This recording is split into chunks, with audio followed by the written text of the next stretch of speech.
We like to believe that a photograph is just light and chemistry. Silver salts on a glass plate. A face frozen in time. Nothing more. But in the late 1800s, photographers had a very different kind of client. People brought in their dead. Mothers carrying pale children wrapped in lace, husbands guiding carriages that held still, silent wives. They wanted one last portrait, proof that the person they loved had existed. In one dim little studio off a foggy city street, a photographer thought it was just another job. Another grieving family. Another body laid carefully on a table, eyes closed, hands folded. He adjusted the tripod, focused the lens, counted the seconds. The plate went into the chemicals. And nothing appeared. No faint outline. No blurred shape. Just an empty, ghostly plate. Maybe it was a mistake, he thought. The light. The timing. The chemicals. So he tried again. And again. And again. Each time, the same result. The room, the furniture, the backdrop, all there. The body on the table? Missing. As if the dead woman refused to be captured. Then, on the final attempt, something did appear on the glass. Not the peaceful face the family remembered, but a twisted, staring image. A face pressed too close to the lens, eyes wide open, mouth contorted like it was still trying to scream. And from that moment on, the photograph wouldn't behave like any ordinary object. It would not fade. It would not burn. It would not be destroyed. Tonight we're going inside that studio. We'll step into the red glow of the darkroom, watch the image of the dead woman crawl slowly out of the chemicals, and ask a simple question. What if the most terrifying ghost story isn't about a haunted house, but about a single photograph that refuses to die?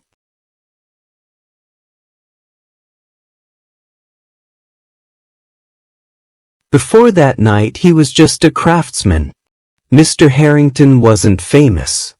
He didn't make royal portraits or grand advertisements. His studio sat on a forgotten side street, squeezed between a cobbler and a shop that sold cheap ribbons. But inside those four walls, he had one great pride. Nothing ever went wrong with his work. The exposures were correct. The chemicals were fresh. Kept careful notebooks, times, temperatures, mixtures. Other photographers might drink too much, cut corners, blame bad plates. Not Harrington. In a world where death and disease were never far away, his job was simple. Give people something beautiful to hold on to when the body was gone. He had seen pale infants propped up as if asleep. Women arranged like dolls, their hands folded around prayer books and rosaries. Old men, faces smoothed by the stillness of death. It haunted him sometimes, yes, but it was honest work. That afternoon, the bell above his studio door rang the way it always did. Footsteps. A hesitant voice. A man and his sister, both in heavy black, stepped into the dim studio, carrying a woman between them. "Please," the brother whispered, as if they were in a church rather than a shop. "We were told you could make it look as if she were only sleeping." He nodded automatically, the professional calm already settling over him.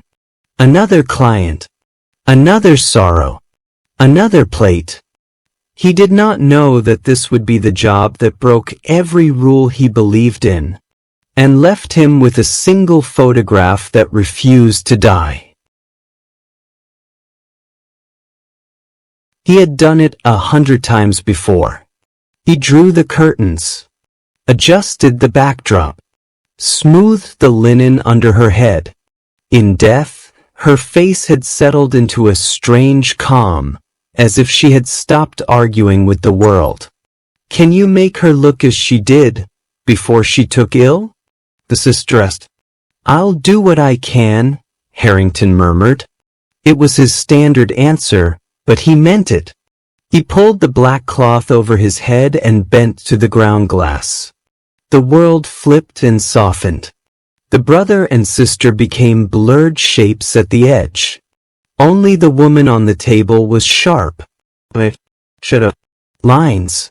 A few careful adjustments, and he had her framed. He counted in his head as he pulled the slide. When he replaced the slide and covered the lens again, he felt the usual tiny lift of satisfaction. This one would be good. There was something peaceful in her face, something the family would hold to their hearts. In the red half-dark of the little darkroom, the familiar smells rose around him. Vinegar, metal, the faint sweetness of collodion. He rocked the tray gently, watched the milky surface wait for the image to appear. Only this time, nothing came. No faint blur. No ghost of an outline. The studio wall, the drapery, a crooked picture frame, every detail clear. But where the dead woman should have been, there was only an empty space, as if the glass itself refused to acknowledge her.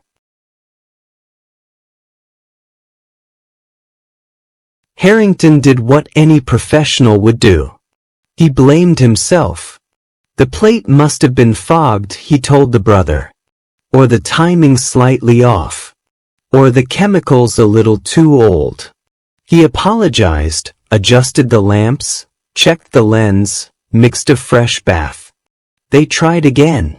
If anything, he was more careful the second time. Longer exposure. Gentler rocking in the tray. The result was the same. A perfect image of the room, and an empty patch where a human figure should have been. By the third attempt, his explanations sounded thin even to his own ears. His hands trembled slightly as he slid the plate in. The studio grew colder as the evening closed in, shadows thickening in the corners. Behind him, the brother and sister whispered to each other in low voices. "Maybe we shouldn't. We've come this far?" On the fourth plate, something changed. As he rocked the tray, the silence in the room turned heavy, like a presence leaning over his shoulder, watching. He felt, absurdly, as if someone were standing just behind him, close enough to breathe on his neck, but careful not to touch. When he turned, there was no one there. Just the hanging coats, the empty chair, the faint ticking of the clock. But when he looked back at the plate, the chemicals were rippling as if stirred by an invisible finger.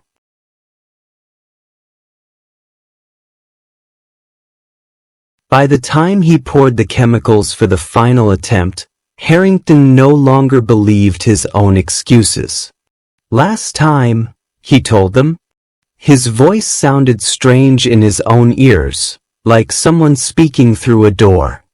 He worked in silence, every movement careful, precise. The plate slid into the bath. The liquid rippled once, twice, and then, slowly, the familiar gray bloom began to spread. At first he felt relief. At last, some image. But as the shapes sharpened, relief curdled into something else. The backdrop emerged. The outlines of the table. The blurred suggestion of the brother and sister. And then, at the very center, a smudge that should have been the peaceful face of the dead woman lengthened, tilted, and pressed itself toward the surface of the glass. The eyes were open, not gently closed in imitation of sleep, but wide and staring, as if she had been awake the whole time. The mouth was twisted, teeth bared, lips drawn back in a soundless cry. It was as if, in that moment of exposure, she had flung herself at the camera. Not to be remembered, but to escape. Harrington's hands shook so violently that the plate almost slipped from his fingers. When he carried it out into the studio, the brother took one look and recoiled as if struck. The sister began to sob, not from grief this time, but from terror. And still, the face on the glass stared back at them, unblinking. They did not take the picture with them. The brother refused to touch it. The sister could not bear even to look in its direction. Harrington tried to reason with them, tried to suggest that perhaps a softer print could be made. But the more he spoke, the more their fear hardened into something like superstition. "Whatever that is," the brother said, voice shaking, "it is not my sister." When they finally left, the studio felt emptier than it had in years. Harrington was alone with the plate. At first, he told himself he would simply file it away. A curiosity, a technical mistake to study later. The longer it sat on the shelf, the more it seemed to watch him. Some nights, as he worked late, he felt that same prickle on his neck. He would glance up and see, in the corner of his eye, the faint shimmer of the glass catching lamplight. And behind it, that distorted face, waiting. Once, in a fit of disgust, he snatched it from the shelf and thrust it into the fire. The flames licked at the emulsion, darkening the edges, warping the glass. But the face remained. When he dragged it out with the poker, the plate was cracked, blackened around the borders. Yet the eyes still stared back at him, unchanged. That was the night he stopped treating it as a mistake, and started to wonder, what exactly had he captured? There are different endings to the story, depending on who tells it. Some say Harrington locked the plate away in a box, sealed it with wax, and buried it under the studio floorboards. That he never took another post-mortem commission again. Others claim he went the other way, that he became obsessed, hunting for the exact conditions that had produced that impossible image. That he died at his bench years later, with his fingers stained and his ledgers full of calculations that never made sense. And then there is the quiet rumor no one likes to repeat, that long after the studio closed, the building changed hands, the sign came down, the cameras and backdrops were sold, but one small, smoke-blackened box was left behind in a corner. The new tenant, cleaning out the junk, pried it open with a knife, and found, wrapped in brittle cloth, a single plate, cracked, burned at the edges, and in the center, the face of a woman staring straight out of the glass. Mouth stretched, eyes wide, pupils so dark it felt as if you might fall into them. They say the plate has changed hands many times since then. No one keeps it for long. It goes from collector to collector, wrapped and rewrapped, hidden and rediscovered.